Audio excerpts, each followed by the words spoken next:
Hello, and welcome to today's episode of The Ways of the World, where we focus upon a different country and culture and discover the different ways of the world through the lenses of Villanova students and faculty.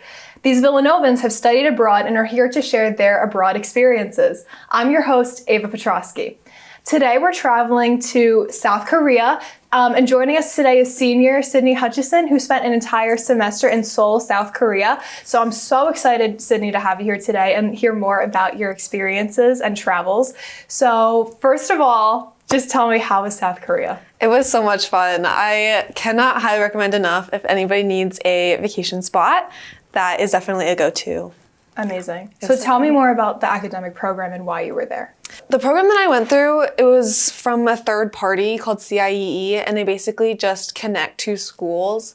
It was supposed to be, I think it was an arts and sciences program, and I was really hoping that I could get some of my chemistry requirements done because I'm a chemistry major.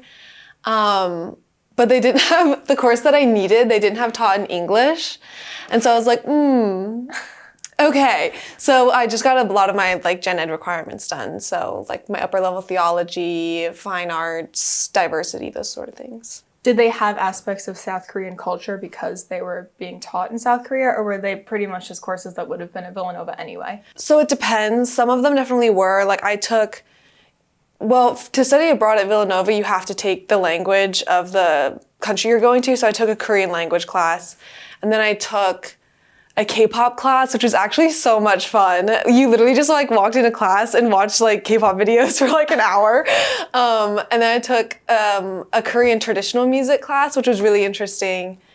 What else did I take? Oh, and it was called Bible and English Literature. And it was from the Yonsei, which is the university that I went to, English department. And it counted as my upper level theology, but it was very interesting because it was taught in English, but local students could take it. So that one, I feel could be taught anywhere, but yeah. So you took 2 music-related courses. Do you have an interest in music? I do. So I've played the violin for many, many years. I want to say 3rd grade. Wow.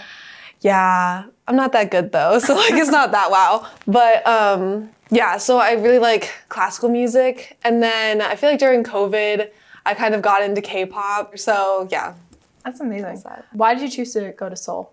There were so many options, and I literally had no idea where I wanted to go. I would scroll through and be like, oh my gosh, that sounds so cool. And then the very next day, I'd be like, oh, that sounds so cool. I think I decided I wanted to go somewhere in the Eastern Hemisphere, just because I'd never been there before. And also I feel it has the most dramatic culture shift from the United States. And so my options were, I don't even remember what they were, but I think I narrowed it down to Japan and Korea. And my dad is actually Korean, but he was adopted when he was really young. And so he grew up in Missouri. So he was fully American. I say that I'm a Korean on a technicality because I have no Korean influence at all. But I was at least I have some sort of connection to this place. And I think it would be cool to kind of get to know it a little bit more. And yeah. Were your parents able to visit you when you were there? Yeah, they came for Thanksgiving. So I didn't have off for Thanksgiving because obviously they don't celebrate Thanksgiving. Mm-hmm. But they had they could come for a longer period of time because they had the Thanksgiving break already. Right. So my dad, my mom, and my sister were all able to come. What'd you do with them? So I did a lot of touristy things, which is so fair. But we hit a lot of the historical sites, I guess, in Seoul. And then we also ate a lot of food because food is one of my favorite things about Korea. The one thing that I wanted to do that we didn't get to do that much is there's a bunch of hiking and nature stuff in Seoul. But they came in November and it was really, really cold. And my mom also wasn't feeling super well. She didn't adjust to the time difference very well. And she got kind of sick. So we didn't end up doing any of that. But yeah. So what is the time difference? It is 13 hours ahead of here. How is that getting used to? It wasn't terrible, like the actual adjustment, because it is so night and day. Like once you flip the very first night, you're like flipped. Or at least that's how I felt. I think that when my family came to visit, it took them a lot longer. Like it took them, like for me, I felt like 100% on the time zone pretty much after my second night. I think it took them a couple extra days to adjust. But they also had a quicker turnaround. Like they came and then they adjusted and then they almost immediately went back. So Right, by the time you adjust, you have to go back. How long is the flight? the flight, I think, was also 13 hours, which is kind of ironic. Well, okay. I went from Philly to Dallas, which was 3-5 hours, something like that. Okay. And then from Dallas to Seoul, it was like 13.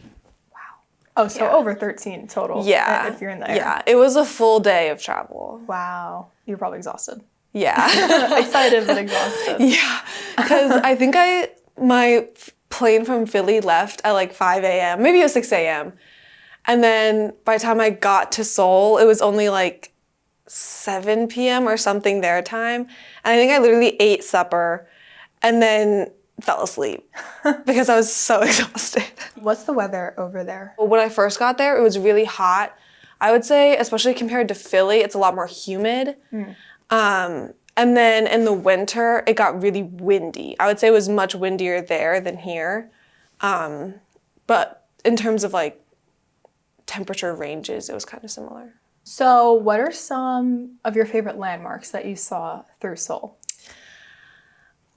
There's the like main palace of Seoul, which is called Gyeongbokgung, and it's like the way that they set up palaces is very different from, I'm like, America never has palaces, but like any European palaces that you would go to. So it was really cool to like it's just laid out very different. It's very spread out. The buildings are smaller. Yeah, so that was really interesting. I feel like a landmark is like the Namsan Tower. So the original city of Seoul was kind of bordered in by 4 mountains that were kind of in the general cardinal directions. And so Namsan is kind of the south mountain, and they have this tower on it, and you like go up and it has like a really nice view. And yeah, so you can like hike up, or you can take, what are those little things called? They're like the little like things, and they go up on ropes, like a ski lift almost. Okay, yes, I know. Kind of like that. Yes, yeah. I know what you're talking about. So I went up. Actually, I think the only times I ever went, walked up. Don't know why I did that to myself. But Hey, exercise. yeah. But it's also really cool because you can see it from like pretty much anywhere in Seoul. So you can always kind of like orient yourself of, okay, I'm here, but Namsan Tower is that way. So I know that that's like that direction. So yeah. And then there's also a river that runs right through the city of Seoul, and it's Hangang. And people picnic there, and so I picnicked there one day, and it was just like a beautiful day, and it was so nice. So yeah, that's also one of my favorite spots. Did you find the city navigable? Yes, the public transportation is so easy. They have buses, and then they also have subways, and like it's super convenient. There are stops everywhere. They like all the announcements are in English and Korean, so it's really easy to get around. Yeah. So you said you took a Korean class. Did you find that your Korean increased? Did you speak Korean before going? No. So I spoke absolutely zero Korean. When I kind of made the decision that I wanted to go to Korea, I hit the Duolingo really hard. But honestly, for learning like grammar, Duolingo is not the greatest. It's really just kind of memorization and vocab. So, and sometimes they give you really weird vocabulary. Like I know really random animals for some reason. I'm like, this is actually not helpful in any way. But so I knew a little bit from that. Like I knew how to read it and I knew how to pronounce things. And so that was kind of my main thing, is I wanted to get that down before I went. And then getting there and actually going through a class and like having somebody teach me, I got a lot better at the grammar. So do you feel that you had a language barrier traveling through Korea at all? A little bit, because like the Korean that I did know was like very, very basic level. So I could get around by myself and be totally fine. Like I could order food, I could get places where I needed to go. Like that was totally fine. But if we needed to have like any sort of conversation that required any sort of depth of vocabulary, like I was gone. Right. but also a lot of people speak English, or at least enough to like get their jobs done. Like if you were shopping, they knew enough to like combine to get you where you need to go. So yeah, and then all the announcements were usually in English and Korean. So yeah, and a lot of people like wanted to practice their English. Like I would like approach them and they wouldn't even try Korean. They would just go straight for the English. And I was like, yeah, fair enough. Okay. Yeah. And they also have a lot of like ordering kiosks, like for food and stuff. So then you can just put the kiosk in English and you're like, aha, bing, bing, bing. Oh, that's helpful. You're good. Tell me a little bit more about the food. It's so good. I think I probably miss the food the most. It's so good. The one thing I would say is they don't have like savory snacks. A lot of their snacks are sweet. And so there'd be times where I just kind of there was one time they had a little convenience store in my dorm and I was like, I just want like a savory like chip. And I went down and like the only thing I could find that was like savory was a bag of Cheetos. And so I was like, okay, I'll take the Cheetos, whatever. And I even double checked the bag to make sure that there wasn't any like special flavoring or anything. And I was like, okay, I think we're good. This is just a normal bag of Cheetos. I bring it up to my room and I open it and they weren't colored. Like they didn't have like the cheesy powder on them. And I was like, this is a red flag. What's going on right now? But I was like, maybe they just like don't have red dye 40 here. Like makes sense. And then I ate one and it was sweet. And it was like Korean barbecue flavored Cheetos. And I was like, oh, I just wanted a savory snack. But it's okay. But yeah, it's really good. It's not really spicy, but I like spicy food, but I'd never been like, I love for things to be spicy. It was just kind of like, if it's spicy, it's fine. And then, but there would be times in Korea where it's just like, I don't really care what I eat as long as it's spicy. Like, I just want to like burn my face off. Like, that's the goal of eating right now. So yeah, I got a lot more used to spicy food. Yeah, there's a lot of like Korean barbecue and it's a lot of grill it yourself. So it's like a fun experience. Name some traditional Korean food dishes. So my personal favorite is kimchi jjigae. So kimchi, have you ever heard of kimchi before? I have. Okay, so it's basically just that, but in a stew. And you like boil it and they put pork in it and you can eat it with rice and it's so good. Like it just like, it's a little bit spicy, but not terrible. And it just kind of like, it warms the soul. It's so good. I'm trying to think of other like staple Korean dishes. I feel like you just eat kimchi with everything. It just comes with everything. They have like gimbap, which is kind of like sushi rolls, but it's just the Korean version pretty much. And they have a bunch of different varieties. Okay. So I feel like with sushi, it's typically fish or crab, but they put like Spam in it, they put egg in it, like there are a bunch of different options. So that's a staple. Oh, I forgot. They have these like rice cakes called tteokbokki, and they're kind of hard to describe. They're kind of like chewy, but they put them in like a sauce that's also spicy, and they have like fish cakes with them, I guess. But anyway, it's really good. I didn't love it going to Korea. I'd had it once before, and like the texture of the rice cake, I was like, I don't know how I feel about this. But now I love it. Did your dad ever make you any of those dishes growing up? No. So like he had no Korean influence. Like he grew up in like the country of Missouri. So it's like there was no Asian influence, period. Okay. I think as he got older, he became a little bit more interested in it. So he's made like kimchi before and he got like a Korean cookbook. Actually, I got it for him. And so he's made a couple of dishes before, but like not a lot. And it also, it's just different because he's never made them before. And so like having them like from Korea, I think was different. So yeah. Okay. But my dad is a great cook. Good to put that out there. Yeah. So did you have a roommate? What were your living arrangements? Yeah. So I was in a dorm on the Yonsei campus, and there were two options. You could either live in a dorm that was specifically for like study abroad international students, or you could live in a dorm that was for like local students, but they had international students in there. And I actually knew somebody who was going. She's from Haverford, but I knew her from church. And we were just talking, and we were like, oh, what are you doing next semester? And it was just like, oh, I'm studying abroad. Oh, me too. Where are you going? Oh, gosh, I'm going to Seoul. And we were like, wait, are we going on the same program? So that was like really nice because it was nice to know somebody going in. So we were actually ended up rooming together because she's Korean and like she was born and raised for like most of her childhood in Korea and then moved to the United States. Oh, wow. So she like spoke Korean. She like really wanted to go and like get immersed in the culture and everything like that. So it was really nice to like have her there as like a guide. So yeah, she was my roommate and then we lived in the dorm where like local students also were. So yeah, that was fun. It was really nice. Yeah. That's awesome. It's always good to have someone that you know. Yeah. Did you know anyone else in the program? No. I think there's supposed to be one other Villanova student. And I like sent him an email over the summer. And I didn't get a reply, which is like valid because who's checking their school email over the summer? But then I got there and they like went through the list of students because they were making sure that like everybody was there or whatever.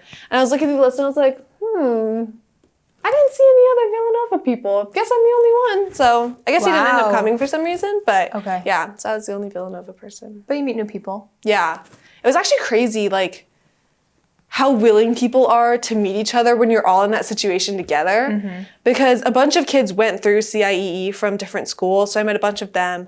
And then I also just, like, met people in my other classes that weren't in CIEE, but, like, I got to know them and, like, they were friends. And, like, I spent a lot of time with them, too. So it was a nice, like, almost social experiment of, like, when you're all thrown into this situation where you don't know anybody else, everybody's like, let's be friends.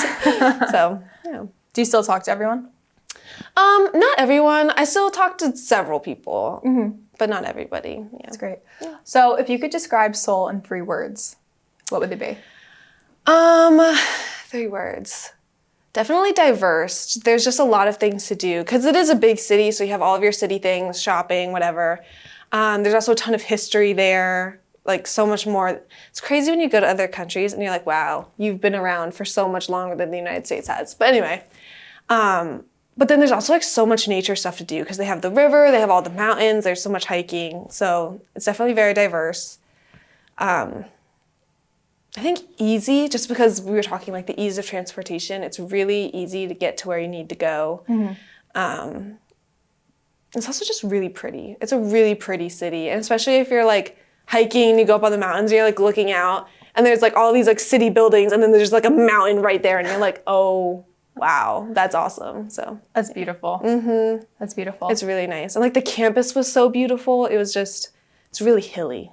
It's really hilly. The city or the campus? Both. Or both? Both. I might replace one of my other words with hilly. Like my dorm, it was at like the top of this hill. And like, I'm not even kidding. It was probably like this. And like, I was just like, wow. They had a bus, and so I had to figure out the bus system for like the campus because I was like, I can't keep doing this.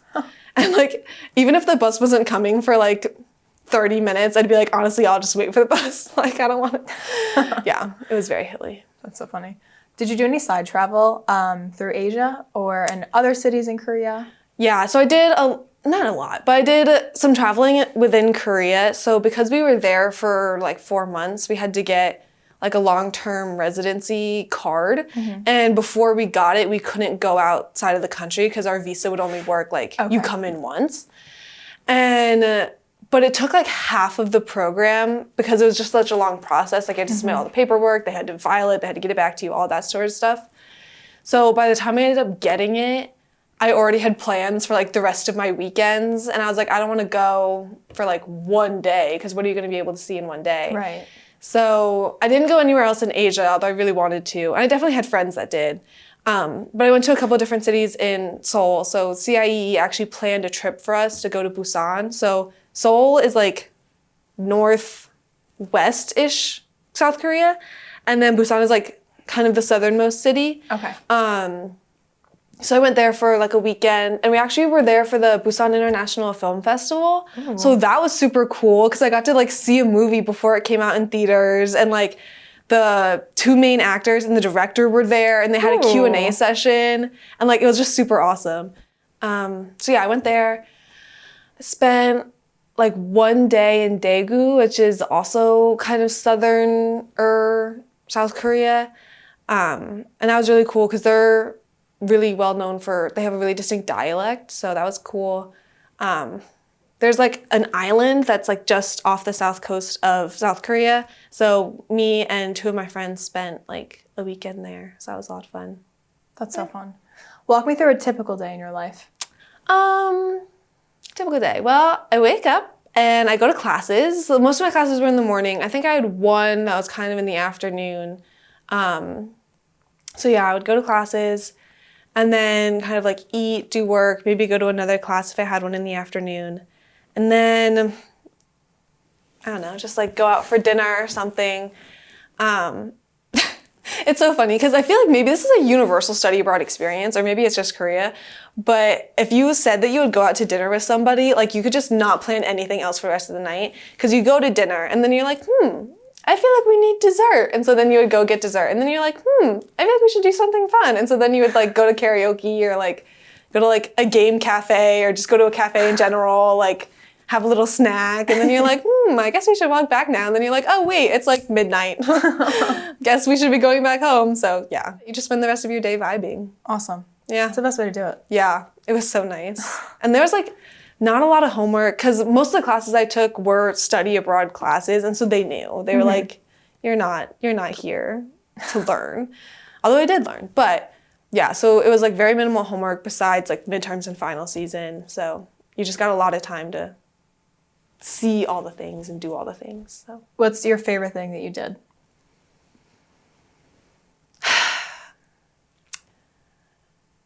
My favorite thing. There was this one mountain and it was called Inwangsan, and we hiked up it as like a CIE group.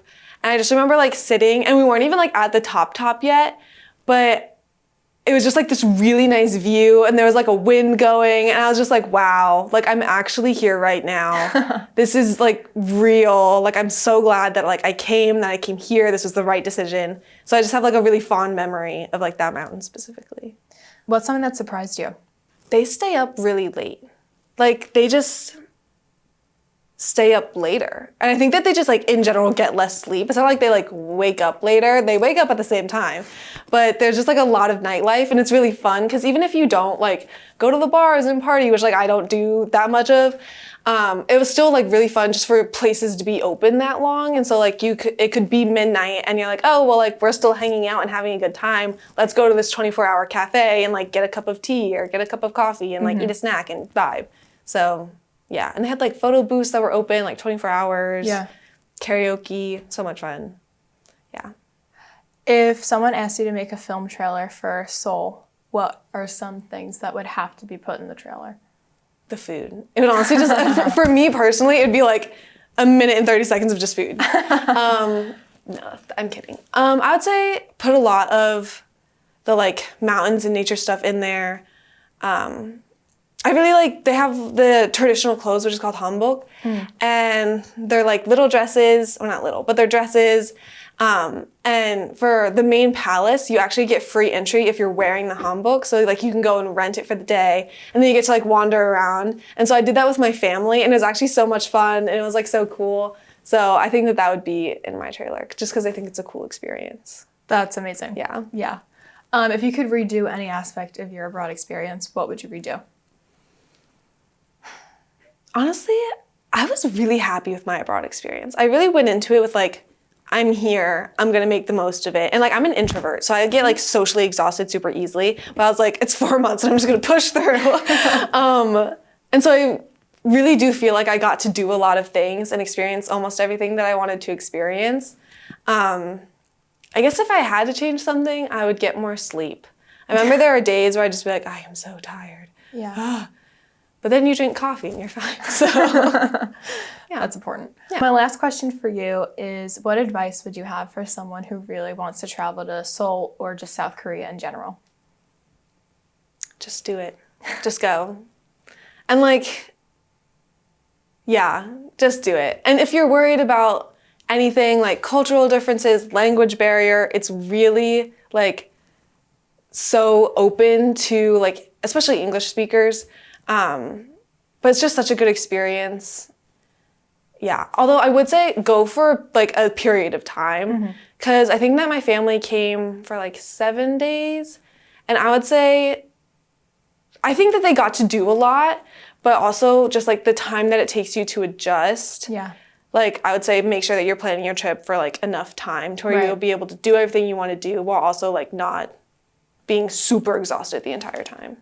Yes. Cindy, thank you so much for coming. Yeah, and thank you for being having here. me. Of course, it's amazing to learn about Seoul and South Korea, and this was incredible, so thank you so much. Thank you for tuning in to today's episode of The Ways of the World. I'm your host, Ava Petrosky, and we'll see you next time.